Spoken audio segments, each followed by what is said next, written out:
Welcome back to the Toffee Blues, your source for all things Everton. I'm Ollie Hayes, and today I'm going to be previewing our game against Nottingham Forest on Saturday at 5:30.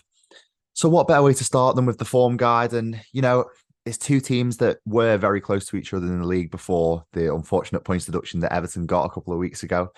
Let's start with ourselves with Everton, and we've been really positive on the road this year. I think the away form has been much better than it has been in previous years, and we actually do currently sit ninth in the league table on away form with 10 points gained on the road. And that's every testament to the squad and Sean Dyche there, because they've managed to get us to a point where we can pick up points on the road and score goals. And we sit joint in the form table away from home with 10 points with the likes of Liverpool, Chelsea, and Brighton. And I think that's a real positive there.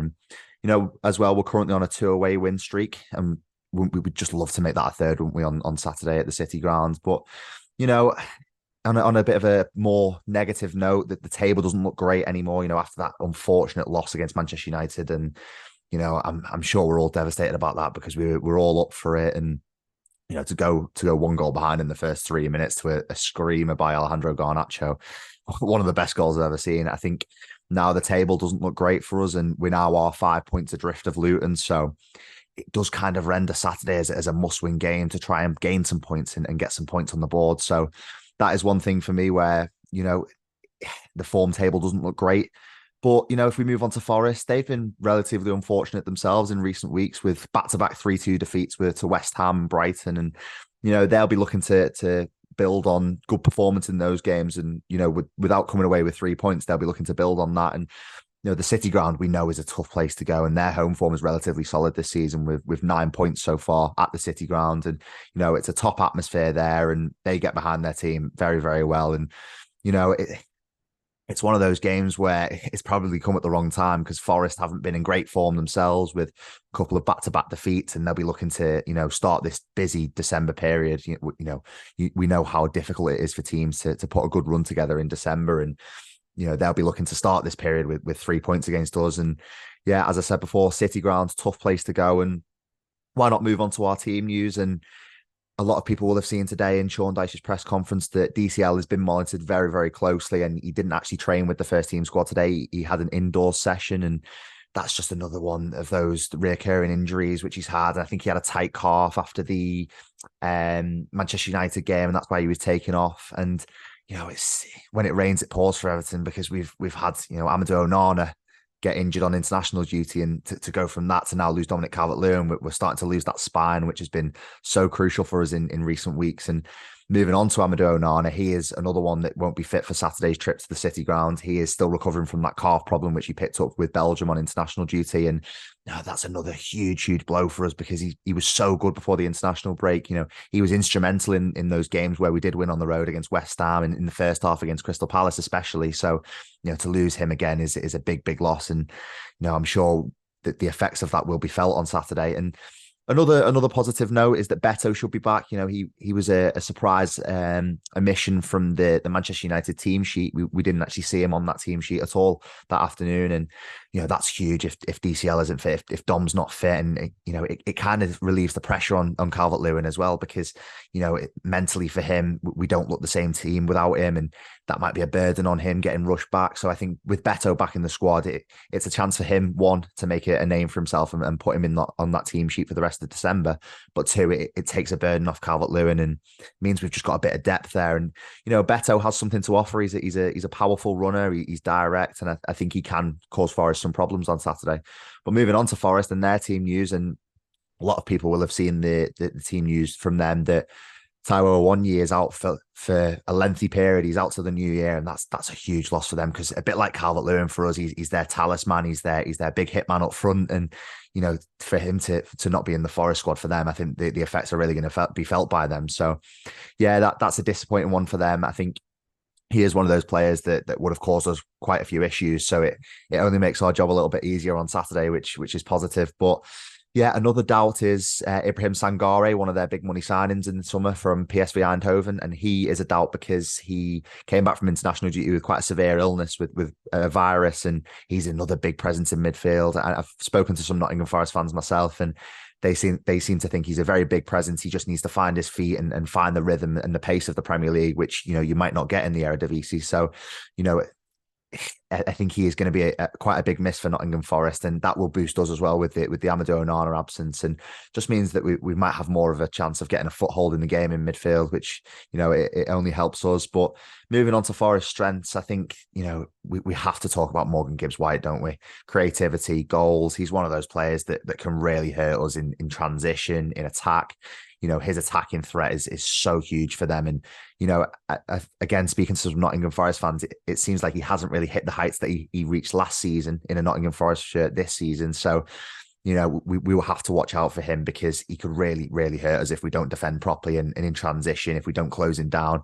That's where I think to use maybe Idrissa Gana Gueye as a man marker for Morgan Gibbs-White and just to stay on him, because we know Idrissa Gueye likes to tackle, and with Amadou Onana's absence on Saturday, it's almost certain that Idrissa Gueye will be featuring. So I think that's where we have to use the strength of Idrissa Gana Gueye, his tackling, just to man mark Gibbs-White and try and keep him out of the game, because he's a crucial player for Nottingham Forest. We know that.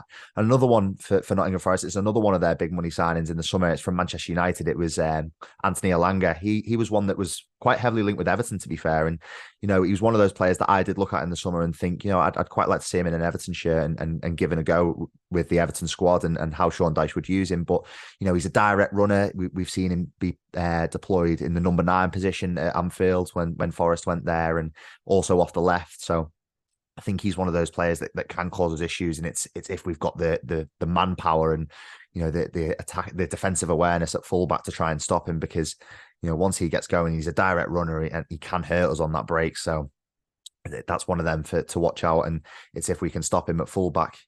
One question mark over Forest team is who would start up front in the place of Taiwo Awoniyi. Obviously, I said before that he's out till the new year, and I think Chris Wood will be the first name on the team sheet to replace him. And there's question marks over him. I think he offers something. I think he's very similar to what Neil Maupay was in terms of a replacement for Dominic Calvert-Lewin last season for us. I think there's a lot of similarities there where Chris Wood, he has something to offer. He can finish. We know that. We've seen him do that for Burnley. We've seen him do it for Newcastle, for Nottingham Forest. He can score. He does know where the net is. It's if he can fill that Awoniyi sized hole and fit into the Nottingham Forest system, as well as maybe a system like Everton with Beto slotting in for Dominic Calvert-Lewin. I think that's where there will be question marks up front for Forest. But, he offers a different threat, and I'm sure James Tarkowski and Jared Branthwaite will have to be on it to try and stop him. And that's where we can move on nicely to Branthwaite and Tarkowski. I think they massively need to be on it. And, us as a team, we've got a lot of strengths there. And I think we all need to be on it because, as I said before, tough place to go, the City grounds. We won't get a lot of time on the ball. The fans get on your back there. It is a good stadium and it's a good fan base, and to come up against them, we are going to have our work cut out. But one question I've sort of raised with myself this week is if Danjuma will feature. Dominic Calvert-Lewin not fit, as we know. He is a doubt for Saturday, and McNeil and Harrison haven't really been offering as much going forward in terms of creativity, in terms of attacking output. It's not been the best few weeks for them. So maybe if Danjuma can come into that team, what does he offer? Can he offer us some goals? Can he offer us some assists? We saw it at the start of the season in the Doncaster game, in the Sheffield United game.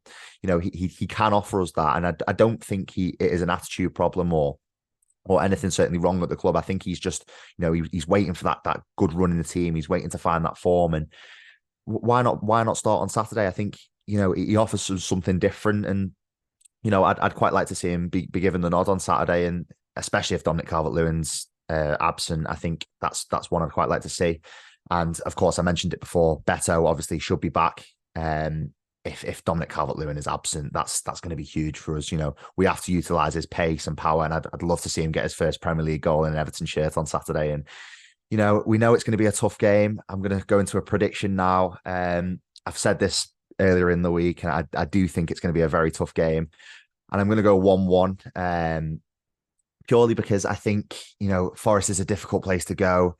Forest have got some very good attacking players. I said it before, Elanga, Gibbs-White. I think we won't keep them out because they tend to have quite a good record at home of scoring goals. I think they've scored in the majority of the games this season. So, yeah, but as I said before, we're decent on the road. We've got a good record on the road. As I said, two away wins in a row on a streak now. We'd love to make that a third, but no, I don't think it's going to come on Saturday. I think it probably is going to be a little bit beyond us. But, we'll take a point on the road and build on it. And going to that Newcastle game next Thursday. That's going to be a huge game as well under the lights at Goodison. But that's all we've got time for this week on the Toffee Blues. Make sure you like, comment, and subscribe, and let me know your predictions for the game. But that's all. Thanks for listening. See you in a bit.